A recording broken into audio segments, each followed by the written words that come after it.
Baka naman, baka naman, baka naman.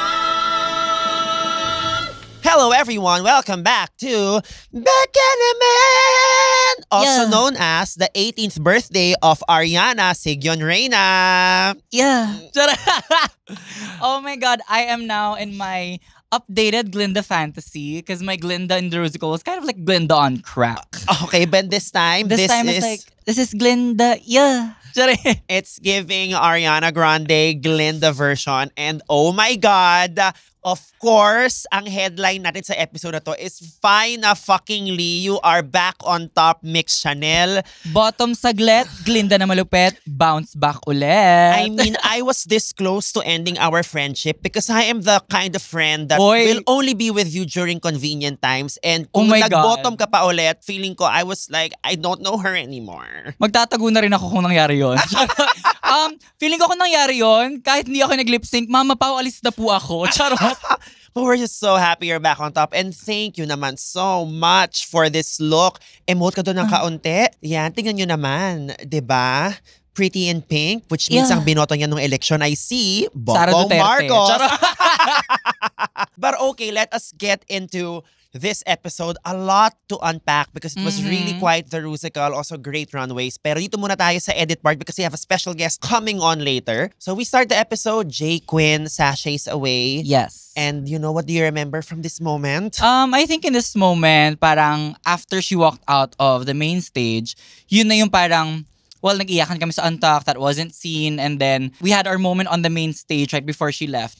And then after that, I was just like a little bit of a sigh of relief. Kasi even though the Snatch Game was that, it still gave me a lot of enjoyment. Correct. It still helped me find a lot of the fun back in the competition. And even though it did not translate that much to the performance, I kind of found my groove again. Correct. So I guess we can all say when Jay Quinn is away, Mix can now finally play. Kasi nga lagi ko siyang kabanding!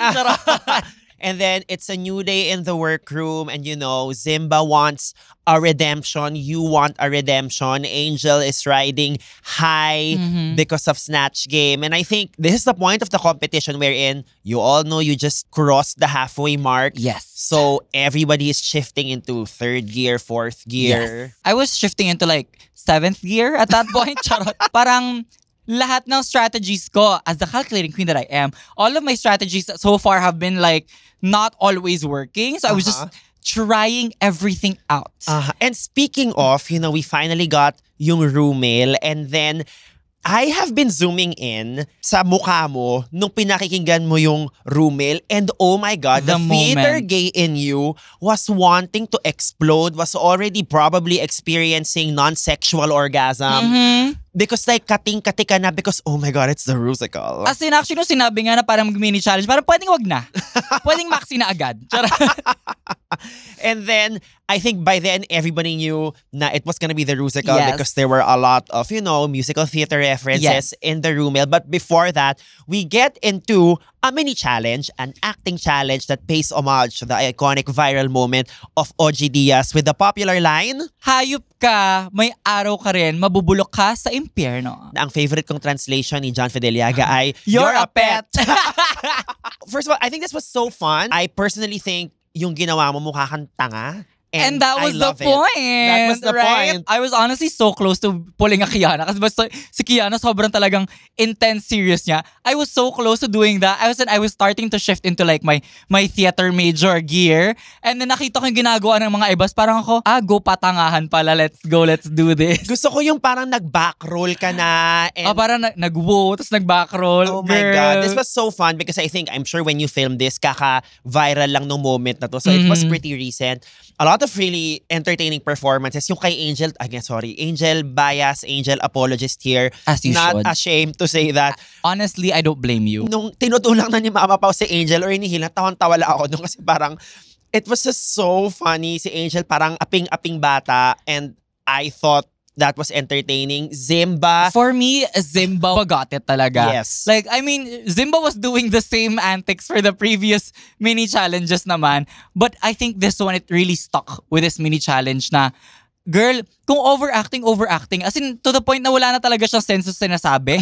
Pero, visually kasi benta siya. Correct. And that's the point. Another notable performance sa mini challenge, Kiana was like giving acting for the camera, as in, I kid you not, it was very, very powerful. Kita ko siya nung minsan as in, nanginginig talaga siya, maluha-luha talaga siya. Pero ayun nga, parang nag-serious actress mode siya when everyone else was just going full-on ridiculous. Kaya natawa ko dun sa confessional ni Ben siya, parang ate, masyado naman na sineryoso. OA lang tayo dito. Correct. At kung OA ang labanan, I mean, klarong-klaro naman na si Zimba ang winner. That was the best mini challenge. A Rusical theater is more structured. Correct. So we are kind of allowed to let loose right before the Correct. Rusical. Mick Chanel / the local Lucy Laduca, the local Jan. I mean, we know what you guys are saying. And you know what? We're here for it. We're happy for the airtime. Honestly, yes. Basta bigyan niyo ako airtime, okay na ako.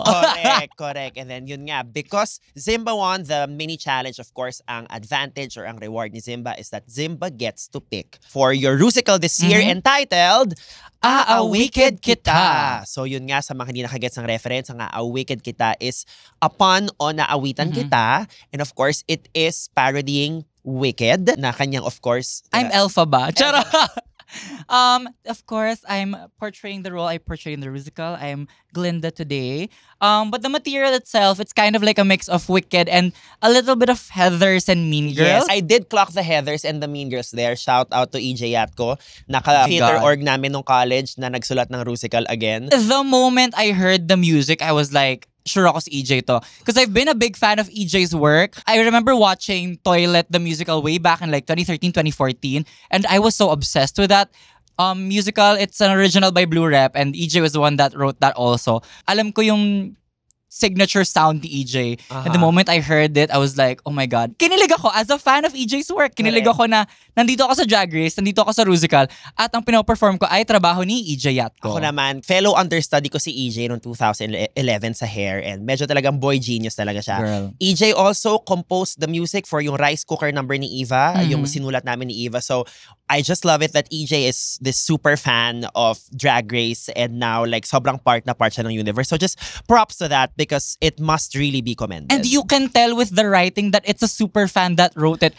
All of the references, Mama. all of the puns. Mama. Tinransform niya yung popular into you better work, bitch. I found that so genius in that moment. It's like meron siyang play on Drag Race but play on Wicked. Parang Oo. presented as a new musical. Again, it's just really, really brilliant. Having said that, when you found out that you were going to do a Wicked-inspired musical, yung totoo, gaano kalakas ang palakpak ng pepe mo nun?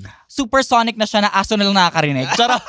Ito, parang full disclosure, I'm a fan of the Wicked songs. Because I've been restraining myself from watching bootlegs. Correct. Kasi gusto ko, pag napanood ko yung story, it's either this upcoming movie or gusto ko mapanood yung full production. I've been saving myself from consuming the entire product. I do get what you mean, yes. Pero yung songs like Defying Gravity, For Good, Popular, the pinakasikat na songs, Correct. ang tagal ko ng like fan of it. Yes. So talaga, nung sinabing Wicked siya, parang ako, again, I'm just so happy to be there. Like, no matter the turnout, I'm just so happy to be there. Oh my God. And kita naman. But can you share with us more of what happened during the role selection? Yes, we already know na nagpa-audition as to who gets Glinda. But other than that, were there other roles that parang had to be auditioned? Like, what do you remember that wasn't in the edit anymore? Ang pinaka-contested role talaga is LV and Glinda, of Okay. course, kasi yun yung lead roles. And, you know, when you're on Drag Race, you kinda do wanna take that risk of getting the lead role. But I think yung pinaka nagkaroon ng audition was Glenda. Kasi I think kami lang ni Angel yung pinaka hindi nag-stand down from the role until after. Fight case for the Nag-fight kami for the role. So until after nagpa-audition, tsaka na lang concede si Angel. Correct. Conveniently. Charot. And I just love it na sa edit na to, meron kang redemption arc, may bounce back ka. But then again, meron ka pa rin confessional saying there na, hey, don't forget, I can still be unlikable. Oh my God! Because I'm coming for Angel. So parang sabi nila, I wasn't coming for Angel. I was not coming for Angel. I know that you weren't, but I guess edit-wise, parang, I guess what I'm trying to say here is, when you have parang the crowd favorite, undeniably the past few episode, any confessional or any person that just remotely tries to go against what that fan favorite wants, of course, will be viewed as somewhat villain-like. I mean, girl, it's not up to me what makes it into the confessional Correct. edit. I've said a lot of nice things about Angel. I don't know where that footage is, but I have said a lot of nice things about Angel throughout the season kasi talagang I admire her. Yes. Like, And I am aware of your like personal relationship with Angel even Diba? before filming. So, I mean, I love it because like low-key, medyo nag-e-enjoy akong makita kang medyo shady, medyo unlikable, medyo villain. ang funny. So alam mo, sobrang funny kasi whenever I see those confessionals, you can see it in my face. You can see it in the way that I smile. Yung body language ko. Yeah. Alam mo, parang kebs siya eh. Correct. Like banter siya. But then that rattlesnake sound is just Yeah. like, you know what? I can also enjoy myself for good TV. Yeah, that's I mean, fine. parang pag napanood siya, like, what is going on here? All right, so the rest of the roles, we have Tita Baby as Tita, Tita Needs. Needs, Also, yung role ni Madam Morrible, who will be played by Michelle Yeoh sa upcoming movie. Tita Needs is also a pun on Tita Needs because of Armida Sigyon Reyna. And then Maxi as Professor Diamond, a play on Professor Dilamond.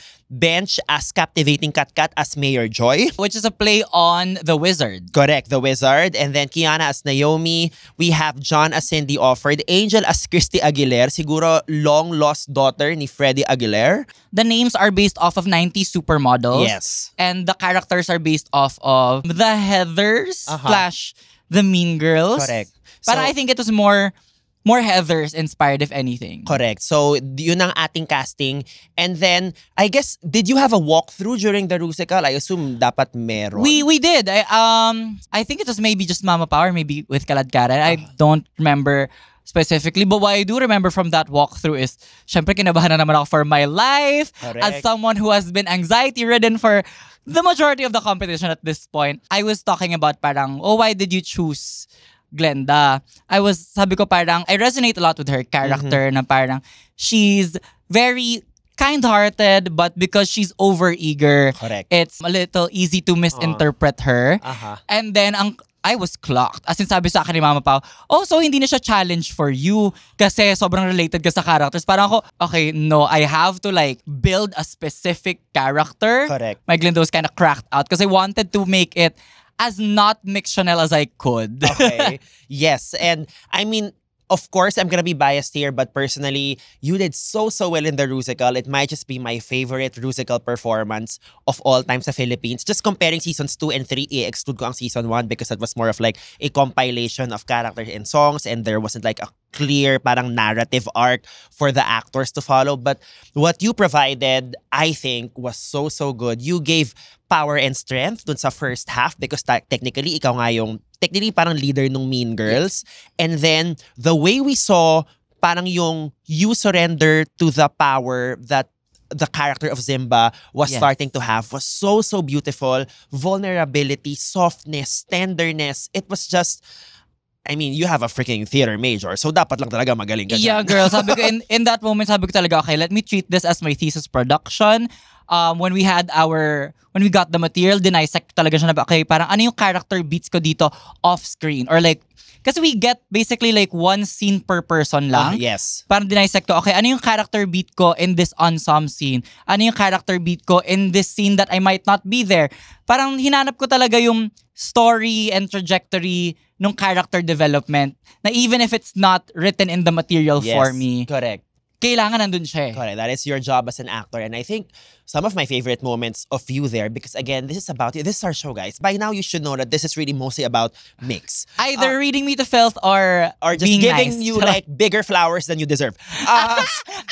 That's what friends are for. Meron kang isang scene doon nung parang nung inaapi si LV tapos like inayakap mo siya tapos parang dinedefend mo siya. Parang grabe yung strength ng expression mo doon. Yung whole bit on Popular when you were trying to just give Zimba the makeover, I think dun ko nakita yung totoong bond yung dalawa as actors and you use that really as ammo for the performance. Yes. So we basically got the material overnight. So nung gabi na yon in my hotel room, I rehearsed the song maybe like 20 to 30 times on my own, the full thing.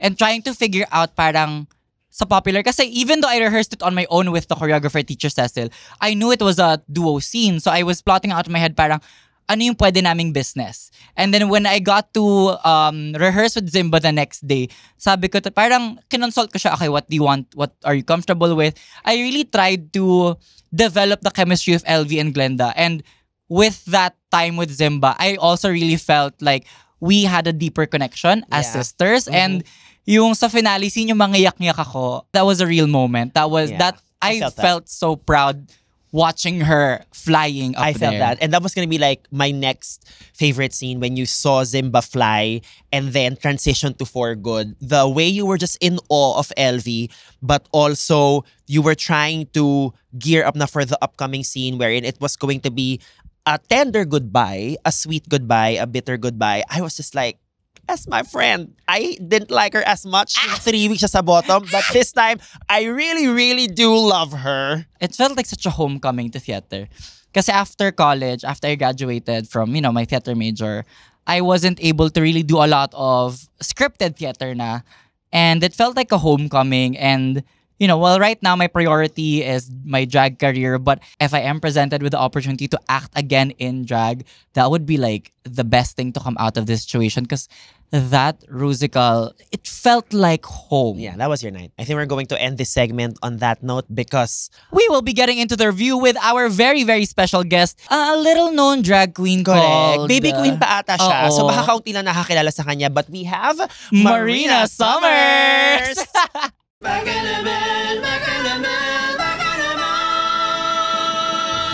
Three episode 6, the Rusical with the one and only Marina Summers. Hello, hi, mabuhay. Your Filipina diva is back. First of all, how have you been? You've been everywhere. So thank you at napaunlakan mo naman kami at nandito Oo ka sa nga. pod. Hopefully, this gives people a little taste of the stopover na matagal na nilang miss. I know that's right. Uh, People are just like wanting stopover since Drag Race Philippines season 3 was announced or Correct. even rumored to Correct. to be announced. Yeah, I feel like I represent kasi wow. No, I feel like I have been, the Filipina Rugel who has been the biggest fan of Drag Race Philippines Totoo naman. online. Mhm. Like even nung season namin, sobrang fan ako nung show. Mhm. Na sobrang active ko lagi every single episode ng Drag Race Philippines. And I live tweet and I share my thoughts until gumawa na ako ng sarili kong Correct. stopover, like sarili kong show. Ganun ako ka-fan ng Drag Race Philippines. Although wala akong stopover this season. Because she's all over the world, honey. Yes, that's what's up, baby. That's Oh what's my up. God. I've been on tour since January this year. I've been in the UK thrice. I've been Canada twice, US twice, and I also did a little Asian tour. Started my Asian tour that will end in October in Taiwan. Yes. So she can't film the stopover because she doesn't even have a stopover. Pero salamat, meron ka pa rin parang stopover light on X/Twitter. Meron kang sarili mong take, so thank you pa rin doon. And she has some thoughts about this episode, y'all. I have so much thoughts about this Okay, so episode. before we go on episode 6, overall thoughts, we're more than halfway done with the season already. What are you liking about this particular season? Oh, I'm so proud of the girls. I am so proud of the girls kasi every season naman, no matter how you produce Drag Race Philippines, the girls are always the charm and the treasure of the season. So I'm really, really proud of the girls for just really maintaining, the level of excellence from season 1 to now season 3. Na parang, okay, akala natin maliit lang yung drag community sa Philippines and akala natin pare-parehas lang ng in-offer yung mga Filipino drag queens pero hindi, magkakaiba talaga. Not only in performance-wise but also looks and personality and TV star Personality. power, diba? So I feel like we're gonna go a long way. Naging panatag yung puso ko after seeing the past few episodes of Drag Race Philippines Season 3 na, okay, we have a long way to go. Marami tayong season sa Drag Race Philippines. There are so many legends in the industry still that have not gotten cast. Exactly. And there are so many new queens coming out. Like, for example, Zimba's only been doing drag for a year. She only started after season 1, and now she's on the show. So we can only imagine how many more queens are about to come out, that are about to flourish, that are about to get their time on Drag Race. I think we have so many seasons left in our industry. And apart from that, we have a lot of interesting stories and Yes. personalities na hindi kailangang baguhin kasi kahit ano pa yan, kahit ano pang language yung sinasabi nila, nagigets tayo ng international audience eh. The international audience gravitates so much to Drag Race Philippines because of the authenticity and the... Basta ang ganda-ganda ng Drag Race Philippines, it brings you a different type of energy. Yung charm ng girls are unstoppable.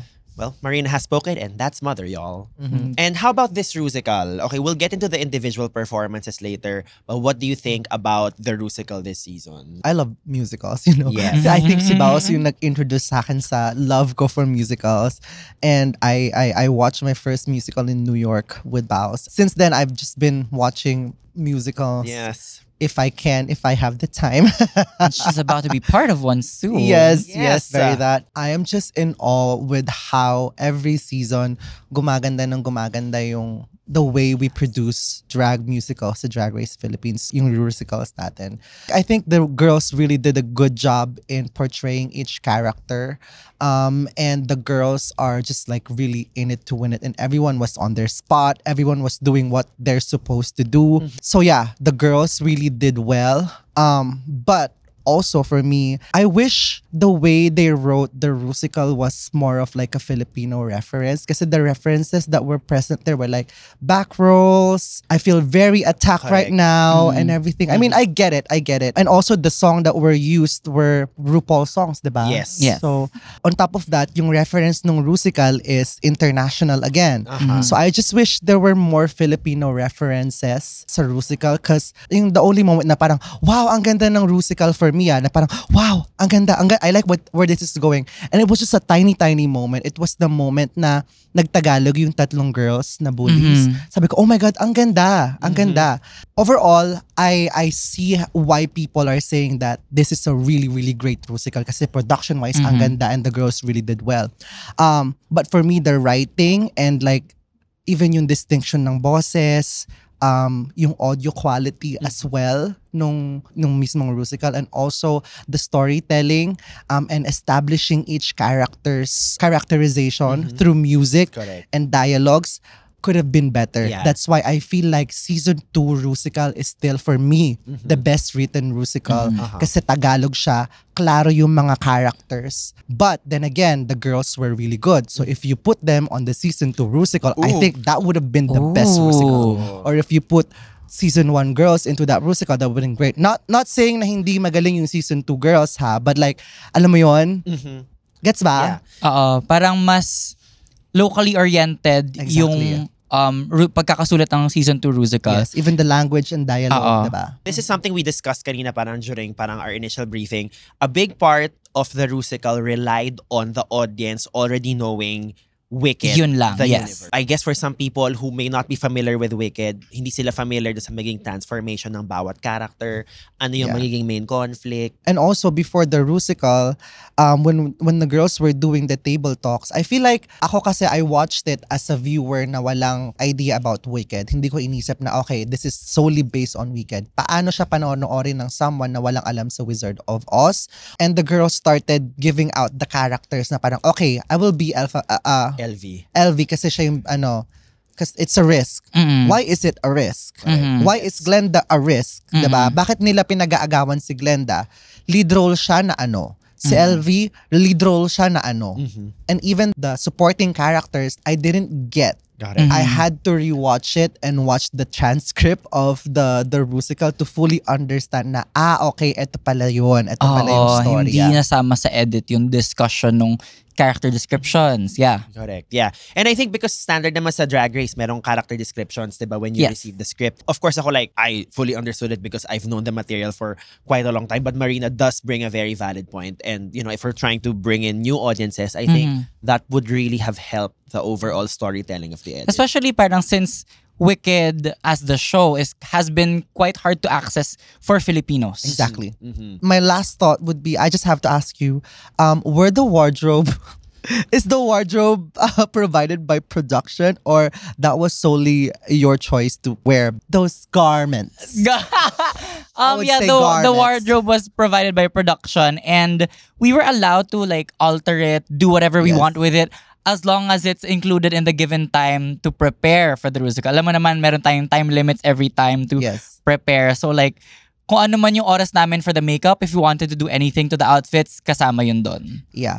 I would say that the outfits were hideous. I don't know whose fault that is, but the final product, I wish the costume designing was better because the girls were giving it. And I am at times parang getting distracted by how ugly the dresses were. And that is why we have her here. Sorry, I just have to say it. I No, have don't to be say real. sorry. Don't say sorry. Okay, so let's get into the individual performances. We're gonna do this in order of solo spots. And the first solo spot of the evening goes to Tita Baby as Tita Needs, kind of introducing the setting of the school in Wicked. Oh, it's a Oh, Yeah. yes. It's a girls' dormitory. It's a girls' school. dormitory. So yeah, gets. Now, mas valid yung point because Oh. if Marina Summers can't even understand that the setting was in a school, and I think she is arguably one of the smarter people. I've No, got in maybe my- I'm just stupid. Maybe armchair pala yun. Yes. Akala ko ano lang sila. Parang Wings Club yung nasa isip Oo. ko na, alam mo yun, nasa dimension lang sila na, okay. Yeah, so Tita Baby is the principal of the school, Tita Needs. Yes. Okay. Thoughts on Tita Baby's performance? She looked the part. First of all, she looked the part. I love that she tried to alter her contour to fit a more parang Miss Minchi na medyo, alam mo yun, parang superior. Naglagay ata siya ng mga wrinkle lines ba Yes. yan? Oo, I really appreciate that. The dress, I cannot forgive. The hair looks good on her. Her mouth work and that lip sync. Yeah. That, I think the mouthwork is really what boosted her to the top. Oh, yes, Because definitely. even while I was watching her, I was just in awe of like, yung nginig, yung pagbuka ng bibig, yung even the slight lip Yes. quivers. Feeling ko, merong times siguro yung mga girls na pag pinapanood nila si Tita Baby, like, fuck. Yes, That's a good very lip that. syncer. Very that. Very yes. Right? I really loved how Tita Baby performed this. Na every time she's on camera, she's in control. The camera loves her. Yes. And she knows her angles. I just wish na dun sa musicality of it all, I think na sana na-introduce na, okay, ako yung professor. Ako yung nagmamando ng school na to. Yeah. Walang ganun eh. So I was like, okay, she's a tita character. And that's it. Yeah. Ako naman, as somebody who is familiar with Wicked, medyo nagets ko yung inspiration kay Madame Morrible, who will, spoiler alert, eventually turn out to be a villain. Because I guess doon mo nakuha yung cues of Miss Minchin na parang teacher siya pero something is brewing. So I did get that from Tita Baby's characterization. But really the lip syncing, I think, is the headline of Tita Baby's performance. The next spot that we're going to talk about is the spot of the three mean girls. Uh-huh. Let's talk about ang unang soloist dito sa kanila ay si Kiana as Kiana. Naomi. Yes, Kiana's character is the fashion queen. Angel's character is the body, the sexy queen. And then John's character is the dumb one. Okay. So Kiana as the fashion queen. What are wish- the good points? Again, like Tita Baby, her lip work, her mouth work is amazing. Every time she's on camera, makikita mo yun, merong glimmer sa eyes. May parang maganda yung opening ng mukha na parang nasasalo niya lahat ng ilaw. Yes. That's a very hard skill to do. Ooh. Yung masasalo mo lahat ng ilaw. Kasi kapag nasasalo mo lahat ng ilaw, lahat ng energy nakatutok sa mukha mo. Tsaka And I sa love lips that you mo, said diba? it's a skill because it is a skill. It is Hindi a siya bigla na lang binibigay Yeah. sa'yo ng Diyos. Yeah. Ano yan, it takes a certain level of familiarity on stage to know Yes. when the warmth of the light is hitting your face or not. Yung parang, shit, ito na yun, nakatutok na sa akin. May init na yung mukha ko Ganon. ng slight, ganon. Oo. And yeah, she moved really well. She looked like a mean girl. She looked like a... I wish I saw fashion though. We tried to salvage her costume. That corset. Exactly, costume. That I- needed salvaging. Yeah, I brought that leopard corset. I borrowed that that was from yours! I borrowed that from Deja, and then we were like trying to mix and match stuff to, make us Yeah. look better on stage. So I lent her that for this musical. The rest, it was just, hope for the best. Yes, Binalot lang ba yung skirt sa kanila? O yun yung pinrovide ng... it's provided, and then alam ko they tried to alter it. I think they tried to shorten it a little bit. Okay, okay. After Kiana, it is Angel as the sexy one. Christina Aguilera. So the judges' comments were that it was sex again. What is your take on the whole staying on brand and when to be versatile, when to change it up? Because I think Angel is on that boat this week. You cannot change a character that is already written, Correct. especially if it's like broad daylight. You have to be sexy. Correct. You know, this is the first time that I'm gonna be agreeing with Jiggly Caliente. Amongst all the I'm just. Oh, to be fair, Jiggly's judging this season is spot on. I love her comments recently, and this is the first time that I'm gonna be agreeing with her na parang, if it works, it works. It works for Angel. You don't have to reinvent the wheel, baby. You don't have to Yes. reinvent the wheel, girl. But I get where the judges are coming from na parang, okay, it's week 6. The way Angel could have attacked this is a different kind of sexy, you know? Yes, you cannot change a character that's sexy, that's already written, but you can, play around with the way you present it, diba? Pwedeng sexy na Nerd. pabebe, Correct. pwedeng sexy na, I don't know, butch, Correct. diba? I don't know. Yes, Like, there's different ways to portray sexy para hindi siya, it looks like the character that you portrayed a few weeks ago. So I get where they're coming from. And then up next, we have John as the dumb ones, as Cindy offered, so as a play on Cindy Crawford, as the dumb one in the group. I think she did her best. Yes. I think the musicality didn't do the character justice. Wala masyadong na-establish na, okay, pretty siya pero dumb siya.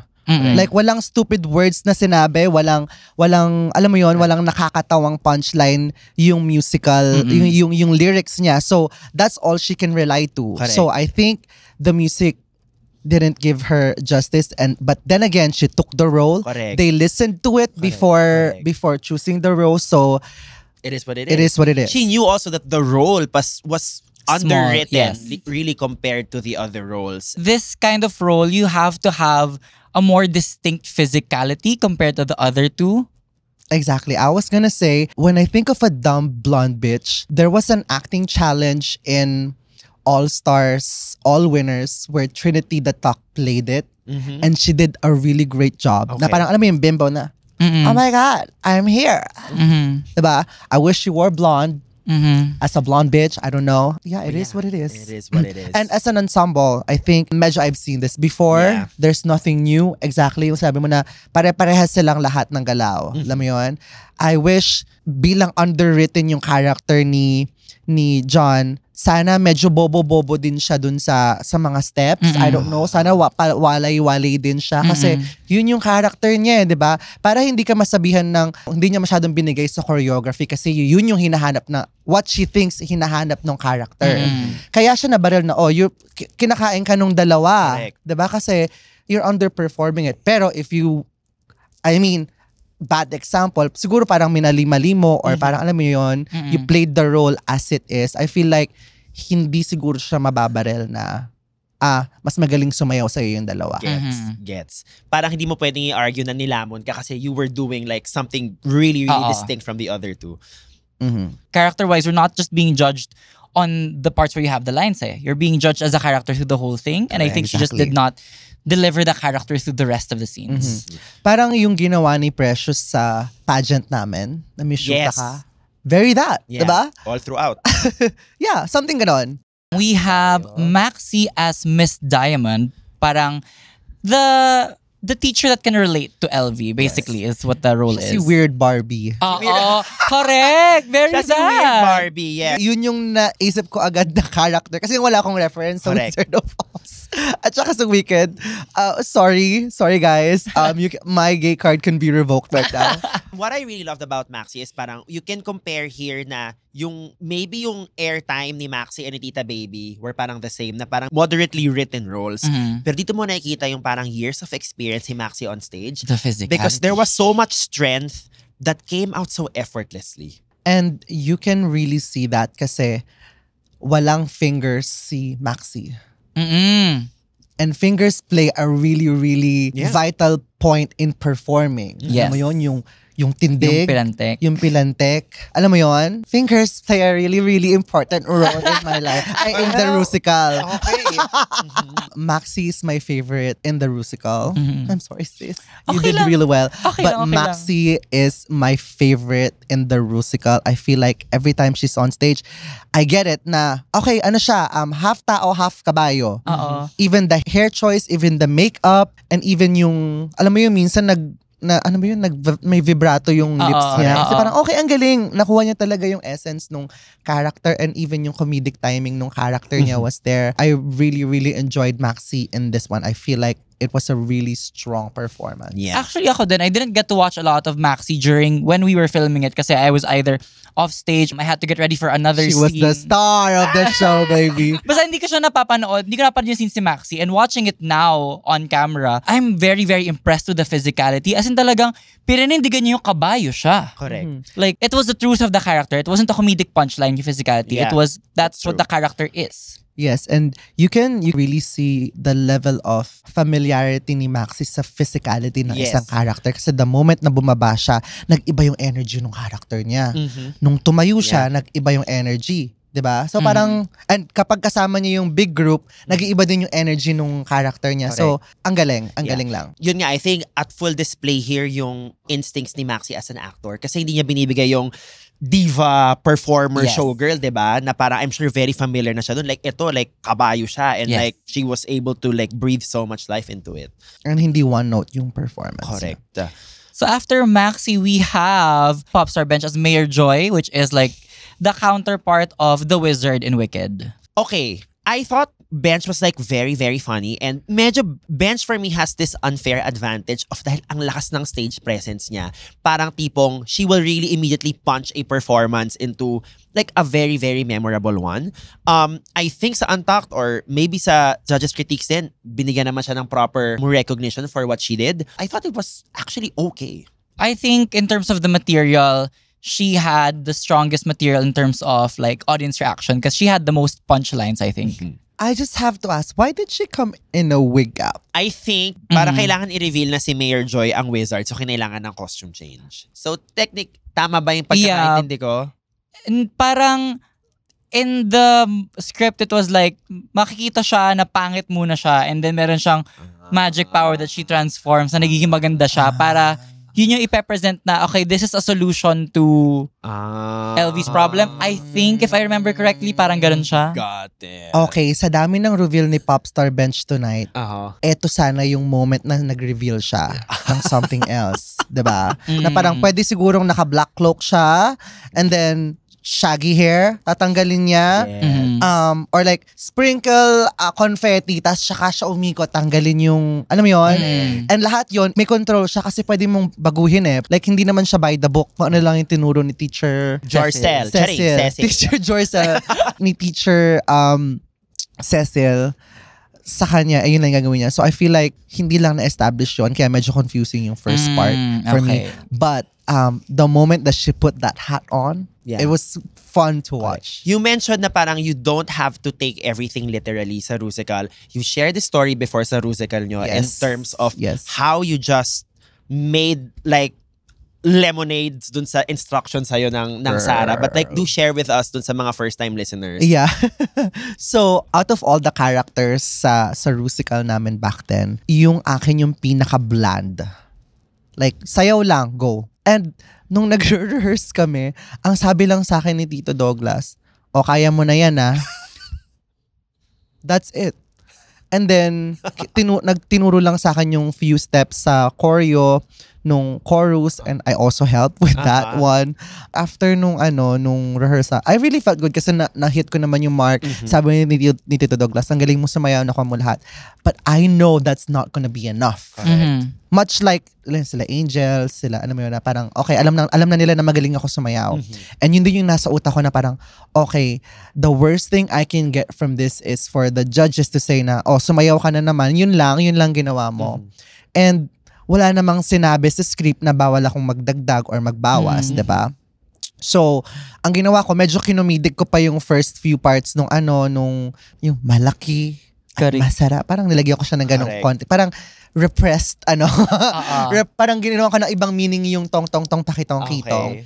And then sa dulo nung performance ko yung thank you po. Hindi lang nakuha sa audio pero sabi ko, thank you po mga popstars, thank you po mga kapamilya. Gumano ako sa dulo. So, I feel like yun yung pinakabali nung performance ko. Like, that 5 seconds na nag-improv ako, na dinagdagan ko siya ng kaunting sprinkle on top, really changed my performance and the way the judges saw me that week. So, a little something like that. Correct. Na konting... May license ka pa rin to really make it your own.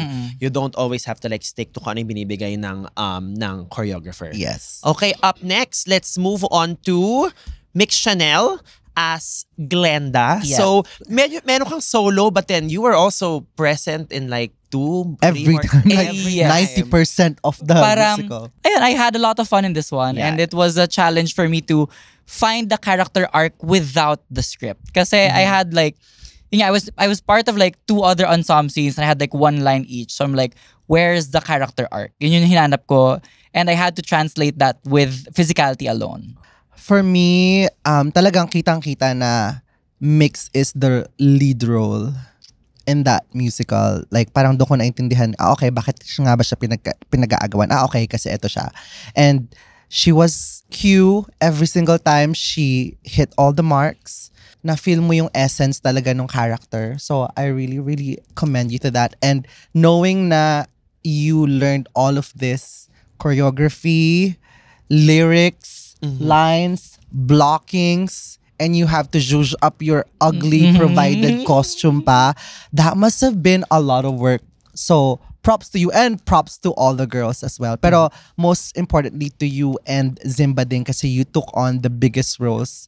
Especially sa'yo kasi parang ikaw rin yung medyo narrator nung in a Yes, way, correct. kahit andyan si Maxi, Correct. yung character ni Maxi, parang ikaw yung nagtahi nung story and you did a really, really great job. And I think the casting was really well done for you on this one. Although, there were moments na I wish nagbago yung facial expression. Kasi if you watch it again, you have this grin Yes, the cracked out from the Glenda. start until the end. Mhm. So I wish they were different. They parang, Okay. pero cutesy pa rin. Parang, alam mo yun, Gets, iba't ibang klase yes. ng kasi very whimsical siya, di ba? Yes. Very up there, cutesy, pero there's a different take on every emotion. Mhm. Yeah. Gets, So I wish yes. there were like, kasi very ganun si, di ba? Si Glenda. Kasi kakapanood ko lang din kanina nung bagong labas ng Na trailer. Ang galing kasi Ariana. parang lagi siyang nagwo-wonder, parang forced relatability eh. Mm-mm. 'Di ba? Yun yung parang ginagawa niya. Aside from that, no notes. Thank you so Okay. much. Aside from Yeah. that, no notes. Up next, we have, of course, the leadest of all the lead roles, Zimba Ding as LV, as Elphaba. What do we think, Mama? Much like Mix Chanel, I feel like Zimba Ding had the biggest job to really make sure that the success of this musical is achieved. And they did it. Honestly, like, on mark sila lagi. She did really well in the musical. Nakuha niya lahat ng Kunin? kailangan Yes. kunin, kailangan gawin, kailangan lip sync. Although I feel like medyo let down yung appearance ng character niya. Okay. Kasi a big part of the character is really Visual. correct. Yeah. That character is very visual. Meron nga sa movie, di ba, parang, you're green. Exactly, like, oh, you're green? Parang, you have to be green enough. Alam mo yun? Very, very crucial kasi yun yung highlight ng character na to na you're different and everything. But then again, the girls have limited time, limited resources, and they probably didn't know that they have to paint themselves green, Totoo. especially si Zimba, come episode 6, kasi hindi naman nila alam na ito yung challenge. So, I could forgive that, but I couldn't forgive the lace, the lace of the hair when she went up on. Actually, nung nakikipagbanter pa lang siya kay Mayor Joy, parang that took away the fantasy for me. And I have a question, kailangan ba flat yung hair? Yun ba yung character ng sa But Wicked? not necessarily. I guess, Yeah. Because like Mix Chanel didn't wear what Glinda was wearing talaga, di ba? Iba yung hair ni Glinda. Yes. Yeah. Right? Very different. Yeah, I wish, sana, kasi siya yung lead role By this time na nag-harness siya, dapat di ba may makeover na? Meron May ng, strength na may yung- strength na yung character. So I feel like visually, dun lang ako na take back. But she showed up to work and did the job. But it was very one note for me. Okay. All right. If you were to give the Rusical performances, your personal ranking, how would it go? Like individually, Yes. I would put Maxi on number 1, Mix Chanel on number 2, Tita Baby on number 3, Zimba Ding on number 4, Popstar yes. Bench on number 5, and then the 3 girls in one line. Oh. It's a 3-way lip sync, y'all. So now we move on to the runway segment. First, let's talk about this. I think this is a Mortal Kombat inspired look by Mama Pao. Parang Oh my God. Filipiniana Mortal Kombat. Oh my God. Eman did a really, really great job in here. The detail work.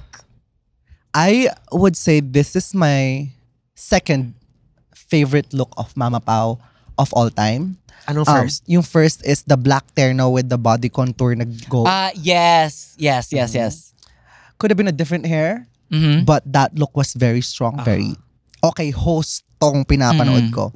This one is drag. Yes. This is gorgeous. This is like, I wouldn't change anything with this look except for the reveal Mm-hmm. that medyo na-distract ako dun sa mga floating Confetti. confetti sa baba, sa chest niya, sa hair niya when she removed it, and yung eye color. But everything else, the hair choice, oh my God. And when she sat on that panel, her shoulders, Regal. the way this butterfly sleeves cut off her shoulders at the right length. Right. Just That immaculate. Mama Pao, I love you. And thank you for validating stopovers and purpose. But yeah, she has really been bringing it consistently this season. Yes. That is- Even in the moment, like me seeing her, kasi hindi na namin nakikita tong pagpasok niya eh. Pero pag nakikita ko siya sa panel, I'm like, oh my God, sobrang ganda niya today, every Yes. day. So that is Mama Pao talaga sa Clavicles Drag Race. And also, can we talk about Precious? Girl! Finally, a drag queen in the drag community in the Philippines is a judge. Yeah. We need that. Yes. And you know, she knew the job. She had sound bites. She had critiques na parang na sound bitey din. So, you know, tama yan. Okay, so ang ating runway category for this week is Kumhot Couture. You know, we always ask the girls who we have here, if you were to do the Kumhot Couture, ano yung imagery na pumapasok sa utak mo, if ever? I have very high expectations on this one. Okay. Cause I think I'm not sure if this was directly inspired by Jaggy Glarino's collection in Bench Fashion Week last spring summer last year. I was there front row. I saw it.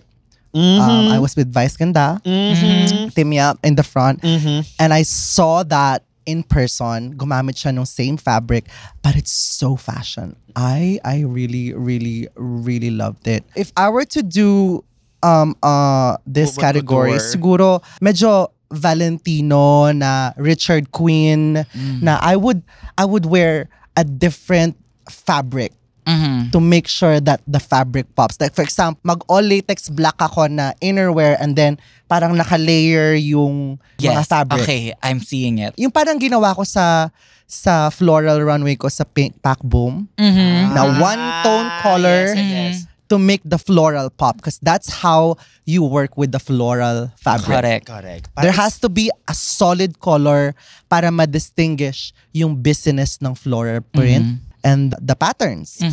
Well, that's Well? what we got here. Crown her. So now, given the high standards, let's get into the individual runway looks. First up, we have John Fidalyaga in this Kabibe shell, something. Oo. It's really the skirt. Yes. Kasi the shell itself was very, very impressive. Tama yung sinabi ng judges na the very draggy, kind of wide leg pant, almost skirt looking, kind of lets down the structure that was provided by the shell. Like if the skirt was a little bit more structured to complement the shell piece, it would have been a home run. I would have changed the wig into a more updo hair. Para hindi na puputol yung structure ng back piece. I would have chosen a different accessory for this one because it's too crafty looking. I would have taken off the bow or I would have put the flowers on her ears on the updo. I would change the strap of the bra because that is a bra. The bottom part, I think, is the problem talaga here. I can see the structure. I can see, ang ganda ng structure eh. Exactly. Ang ganda ng structure ng Kabibe. Tama si Precious. Dapat slim muna siya, tas lumaki. Yes. If you wanna proportionize it, Yes. very Schiaparelli Yes. silhouette or talagang slim lang siya. that's how I would have done it. Kasi merong ganitong runway ang Mugler. Na parang yung pink and black na Yes. shell that's referenced numerously. So I would have gone that route. Or kung nakabra na siya, sana nagsamba, panty na lang siya or something, diba? Okay, up next we have the winner of the Maxi Challenge. We have Zimba Ding. What say you? What say you muna Okay. with Zimba using your wig Yeah. to win? Yeah. I knew it. I knew it. Sabi ko talaga, hindi niya dala yan. I had that wig lying around. So, my She wig, said, I don't want it. You can have it. when she was approaching the girls, does anyone have a green wig? I'm like, I have an extra green wig. Do you need it? It worked perfectly. So I'm like, I don't mind it. The wig was given justice. The structure of this hair is amazing. This is the first time that I love Zimba's hair on the runway. The color looks so good on her skin. Yeah. Zimba Ding, if you're listening to this, structured hair is your friend. It suits your frame so much. Structured hair or something big. It really suits your face so much. I get it. We love human hair. We love wet hair. We love those, natural looking hair. But this is your bitch.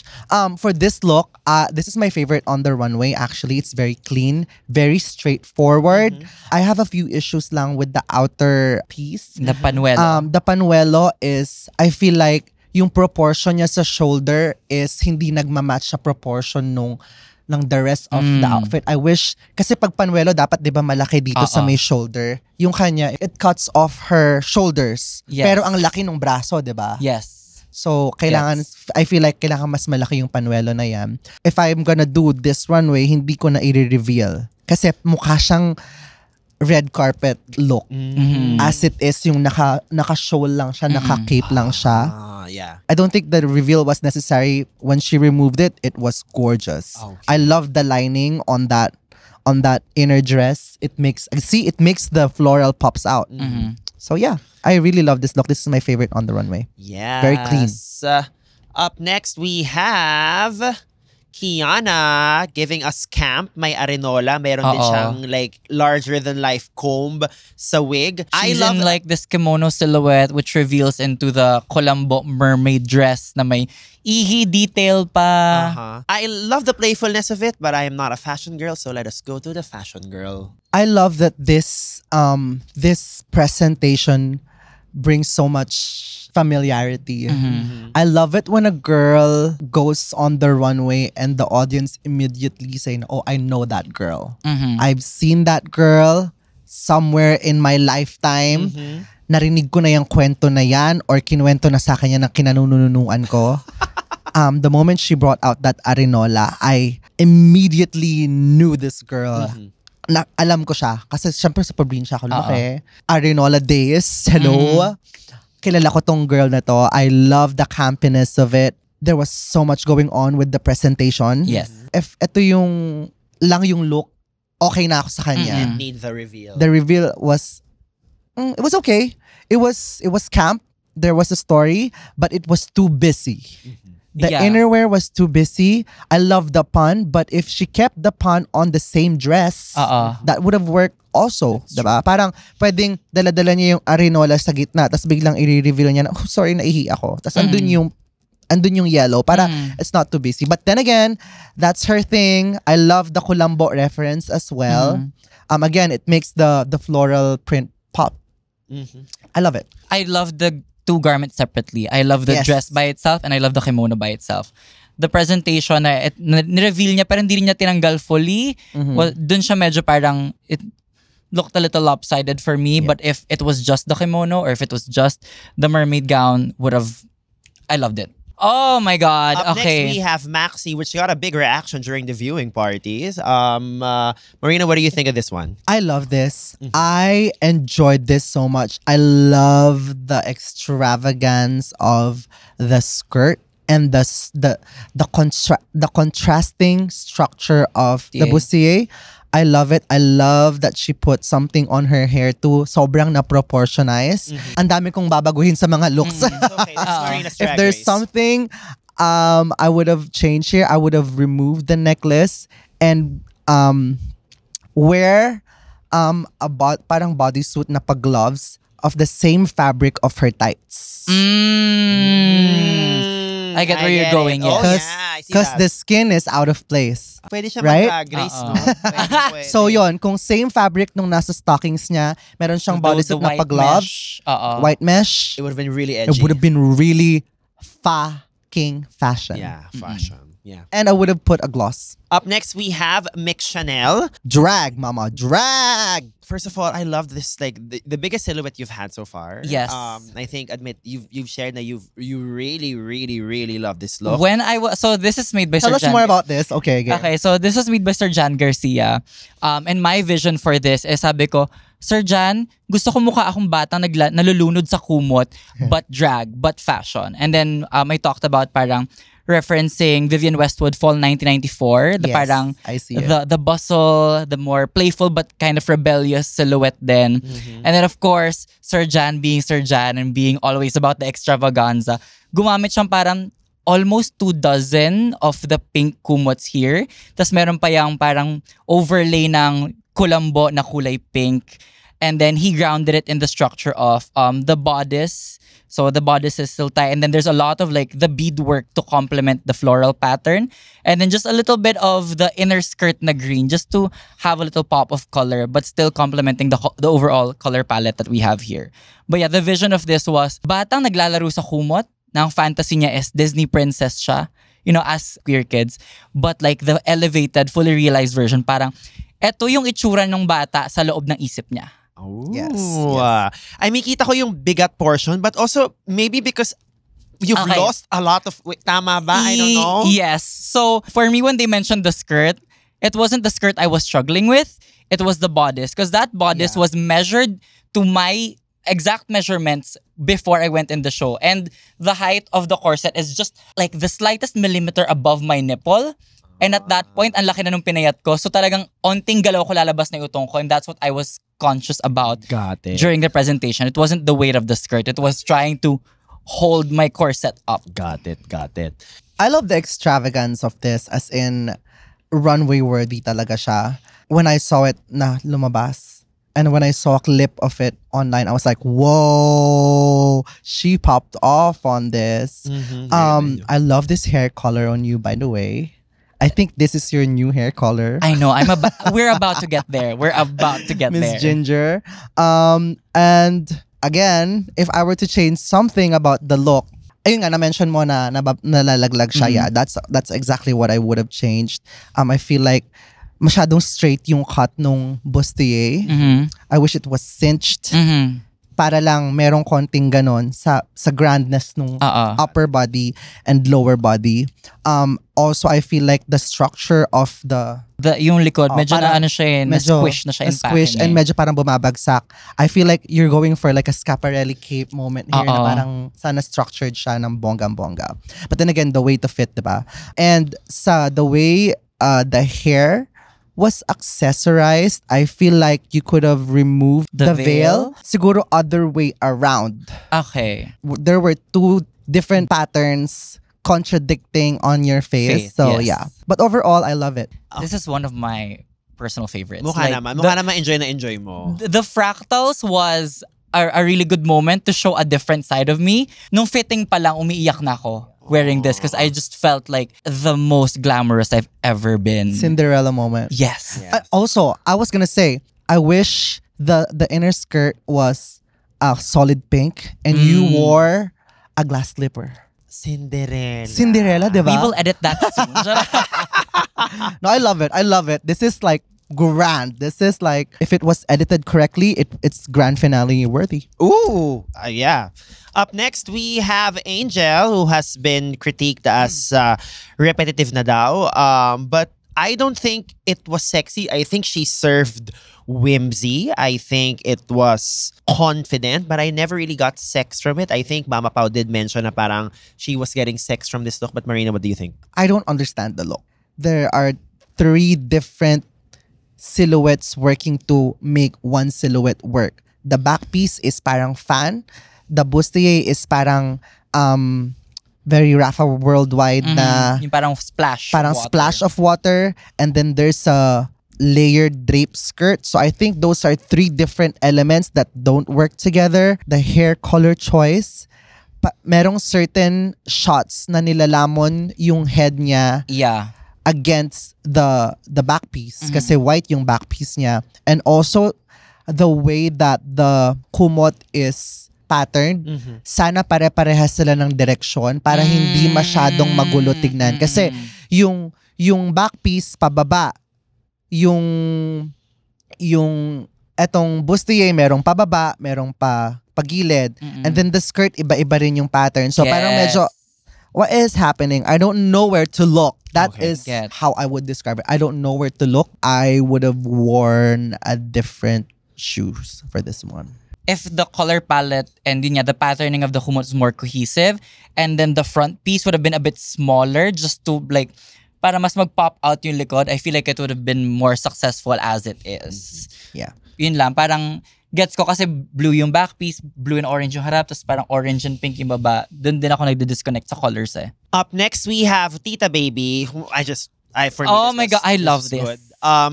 Because mas lumapit ulit siya dun sa tita side of the spectrum. Because before naman parang, yes, strong female, femme fatale, but not always literally tita. But ngayon bumalik siya sa tita, which I really... But kumot. Correct. And gusto ko yung voice-over niya of like the passive income. That was Correct. very, very funny. That was so As, smart. Like a way to just elevate the whole look. But what do you think? It looks good on her. I wish it's a different bottom because if you're gonna wear a pants that's not well-fitting, those legs, wala. Medyo distracting siya for me for how well the structure of the shoulders and how well-fitting the upper body is. And grabe yung distraction na nakuha ko doon sa pants. I wish it was a pencil skirt. I was about to say, pencil skirt with a peplum. Yeah. Pencil skirt, that's the CEO. Got If she's going for that. Kasi this one, I don't know, it brought me back to Turing's first runway look in Drag Race Philippines. I see that. The The pants. And that bothered me so much. Even though na mag-pencil skirt si Tita Baby here for me, there's no, like, I'm not really impressed. It's a gorgeous dress. It's a gorgeous piece. It's well constructed, but I want to see something else because I've seen that. Because I've seen that before. I would have chosen a different hair that screams more CEO. Probably a structured. Styling-wise, Ewan ko, not this. I can imagine this in Sorry, like a Linda girls. Evangelista. Say sorry to everyone. Short cut Yes, na medyo slicked Miranda back. Priestley, Yes. very that. Up next, we have Pop Star Bench na talaga nga naman pinag-uusapan ngayon. There are 4 reveals, but It was really the comforter with the unan, and then this like palazzo pants with cape sleeves moment, and then parang a duster with embellishments, and then just a duster at the end. It's clear as day na the presentation and the way each individual garment was constructed was not very successful. It's not successful. Okay. This four looks, diba? yes. 4 looks were not successful. The hair also didn't do any justice. It's such a letdown for that very great musical performance Correct, talaga. yeah. As in, like, this is, yeah. It was that unsuccessful that from an almost top placement, nababa siya to the bottom. I But- wouldn't say top placement. Oh, well, you did rank them earlier, so sorry about that, Miss Ma'am. And that is it. So we find out na ang ating tops for the week are Zimba, Mix, and Tita Baby. At ang ating bottoms are Popstar Bench, John Fideliaga, and Angel. Just overall thoughts on the judges' critiques and placements. What do you think po? I see why Zimba is there. That's okay. I'm okay with that. But I think Maxi over Tita Baby. Maxi over Tita Baby. Bottoms, agree? Yeah, totally agree. Critiques, online, and I touched on this earlier, they were saying na parang they were consistency na parang si Angel ina-ask na parang to depart from sex, pero si Tita Baby, they gave flowers for staying tita. What do we think of this? I feel like it could have been worded differently. Okay. Kasi yung kay Angel, again, it was a sexy character. Sana iba yung atake. Like, okay lang maging sexy ka forever eh. Okay lang na mag-play ka ng sexy, pero sana iba-iba yung atake ng sexy. I wish yun yung Pinoint out. pinoint out nila. Yeah. Kasi wala na siya magagawa kung sexy character talaga yung napunta sa kanya, diba? That's casting. And with Tita Baby, I don't think she's always been tita naman. Pero iba-iba yung character it's not always typical Filipino tita. It's different kinds of matured women. Yeah. Like si Kamatayan na tita, 'di ba? Alam mo 'yon? Meron siyang Titang Mahadera, meron siyang host na tita, meron siyang alien na tita. Alam mo 'yon, iba't ibang klase ng tita. So hindi lang siya sexy, voluptuous siren. Got it. And then of course, one big story that happened during this episode, we have to talk about this, is really, Mick Chanel sharing her status. You mentioned sa viewing party yung buong context nito as to how this moment led to this. But do share with everyone. This is one of the things I had been thinking about preparing for the show, coming into the show, kasi alam ko yun isa sa mga parang bagay na ako, or at least parang I of course I don't know about the status of other girls, but as an advocate, but also as someone living with HIV, I knew that this was a story that only I could tell. And ang tagal kong, I was debating with myself for the longest time na, am I ready to release this into the public? To have this be public information? Like I said in talk na parang, okay, hi, I'm Mick Chanel, I'm a drag artist, I'm 27, I'm from Marikina, and I'm positive. Parang, iniisip ko parang, ready ba ako for that?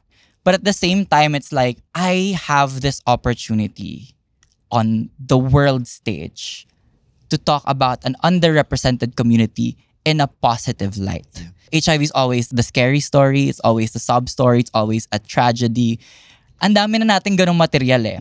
But in Philippine mainstream media, we don't have a lot of positive representation. And as someone who has been really lucky with their journey with the virus, I felt personally responsible to uplift the community. And during that deliberation, I was asked the question of obviously the Rusical is about discrimination. And then they asked me the question, in what way do you relate to the story? In what way have you faced discrimination in my life? When it was brought up on the main stage, I'm like, I just got good critiques. If there was any moment better than this, parang, I'm on the top. And for a person to be on the top, to be like, hey, I'm bringing with me my entire community. That was the moment I felt like this is the right time to do it. And sabi ko sa sarili ko, pag-uusapan ko to, ayokong umiyak. I will not shed a tear because I don't want it to be a sob story. Ayokong manggaling sa akin na kinaiiyakan ko siya kasi hindi eh. I wanted it to be an empowering moment na I'm finally back on top in the competition at hindi ko lang dala sarili ko. Dala ko yung buong community of people living with HIV no matter what state they are in their treatment journey. And I just wanted to stand there, stand tall and be proud na parang I'm here on Drag Race Philippines. I'm getting good critiques. I am living my best life right now. At kaya nyo rin to. And hayaan nyo na akong maging emotional right now. But the response from last night, the messages I've been getting of people from my community just telling me how much my story has inspired them to live a better life it's the impact that I wanted. I wasn't doing this for clout. I wasn't doing this for storyline.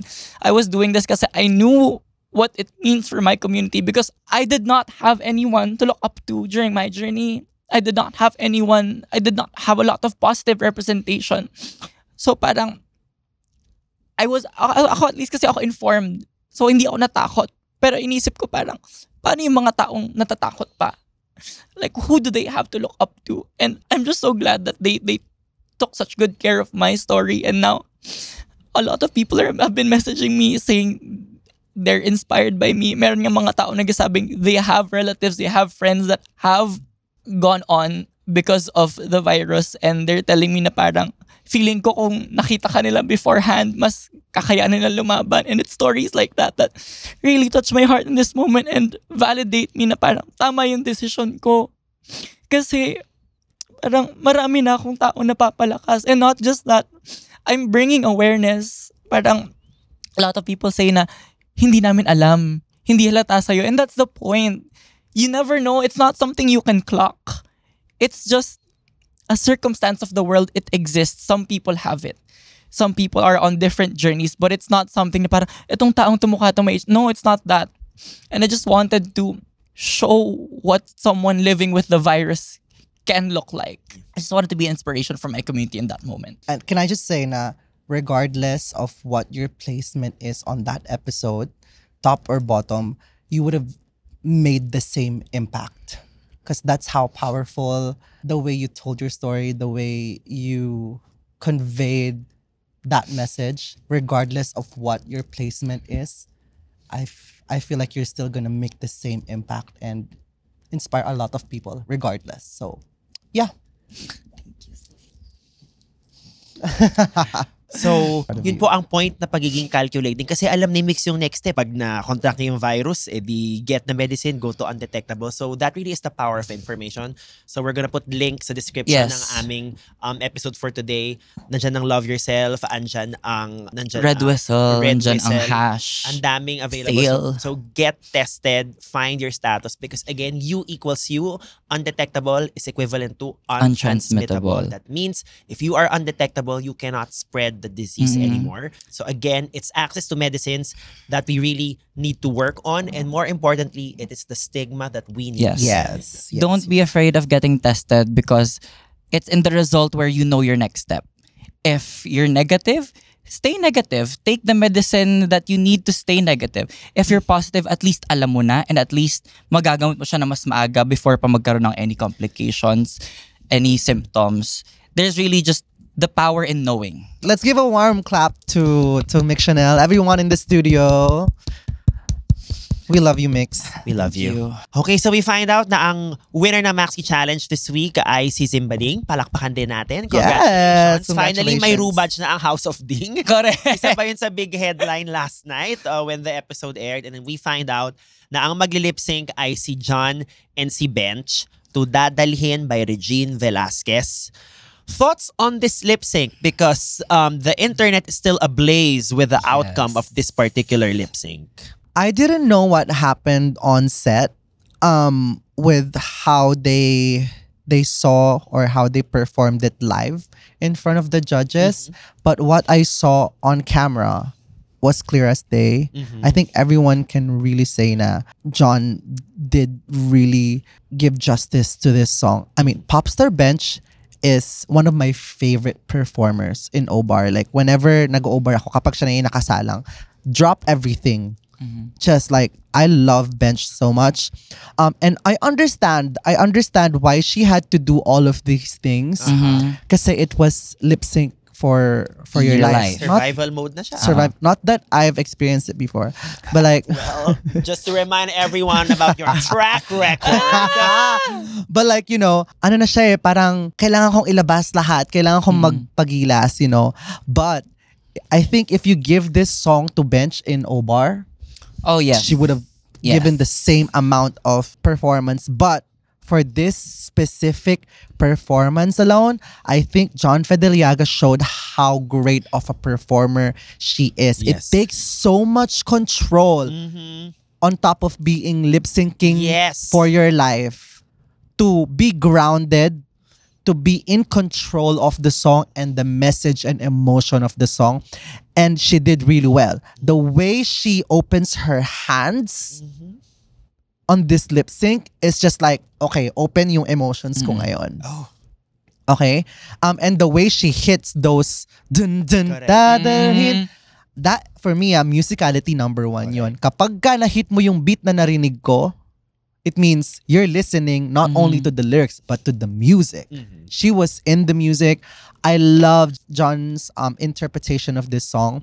And hindi siya one note. Naglagay Not din at siya ng, all. may konting comedic elements. elements. So I really, really, really loved it. I don't know what happened in the studio. Baka iba yung napanood, iba yung energy doon. Kaya John was, I don't know, unfortunately sashaying away in this moment. But yeah, I really thought John was gonna stay. So last night, I hosted a viewing party at home. We were gagged. Gagged. I mean, no offense to Popstar Ben. She is amazing. I love her to death. But I would give this round to John Fedeliaga. You've said it all. Like, it was just medyo lip sync masterclass yung binigay ni John. And given the circumstance of like medyo matinding pressure at nerves to, she was able to deliver this exquisite of a performance. It was so controlled. It was so inspired. She was in the pocket of the beat, not not trying too hard, but not getting left behind. It was so precise. And I feel like when I was watching it last night, the first 5, 6, 7 seconds, I gave it to John already. The moment na dun, dun, dun, dun, and she did the soft Yeah.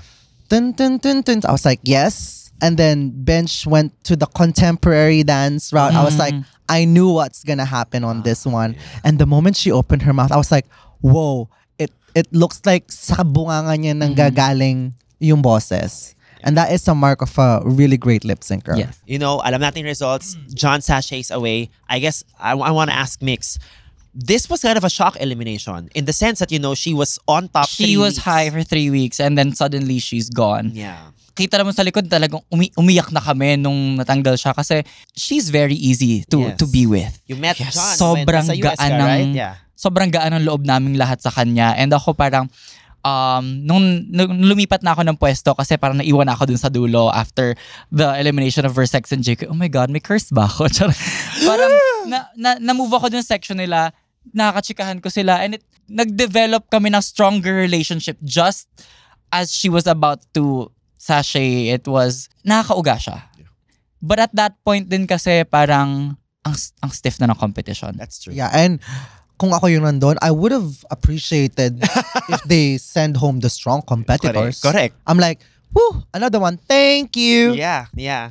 But I think then this for me, the randomness of this happening. Randomness. I think the randomness of this. I mean, let's just call it. When nobody saw it coming, Correct. basically. The Randomness! randomness of this coming kind of like really makes the season even more exciting. Kasi parang, okay, may pinag kayo na favorites. Oh, wait, you don't know what's you don't going know to what's happen. happening next. So, this is a welcome randomness, I guess, for the overall flavor of the season once it Yeah. officially ends. Nakaka-excite siya panoorin kasi hindi mo naman yung mangyayari. me But as a competitor in the room was like, I never know what's gonna happen next.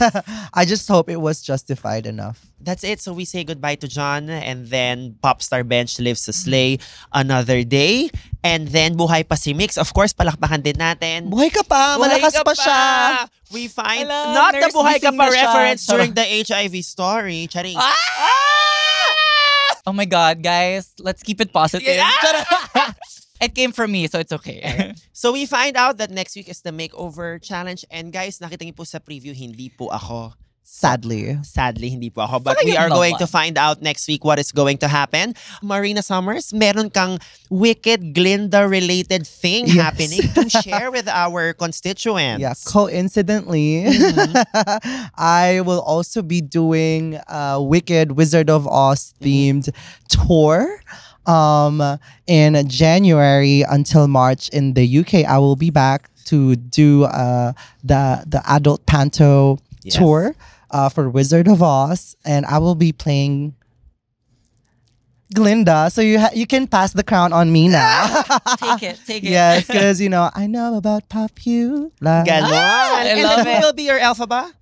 Ahora. Ahora will be the alphaba. So Oh. it's gonna be fun. I'm really, really excited, but also nervous about It's it. gonna be fun. I'm excited to explore different mediums of drag. Yes. And especially drag panto in the UK is very big. Yep.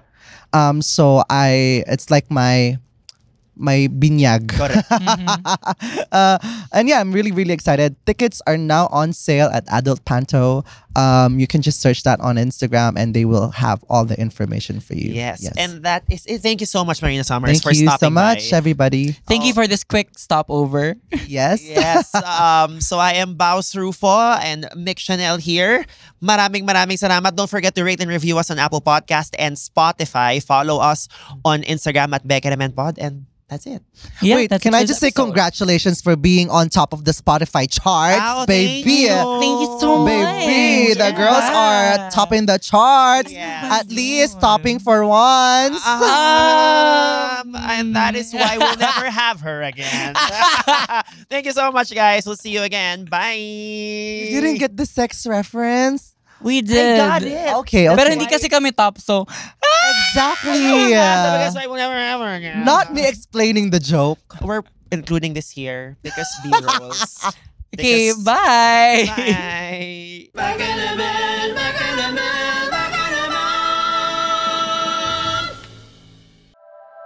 The opinions of podcast creators, hosts, and guests are not necessarily reflective of the official stance of the Pod Network Entertainment, its hosts, or other network programs. The content created by the people behind the podcast is personal and not meant to harm any religion, ethnicity, group, organization, company, or individual.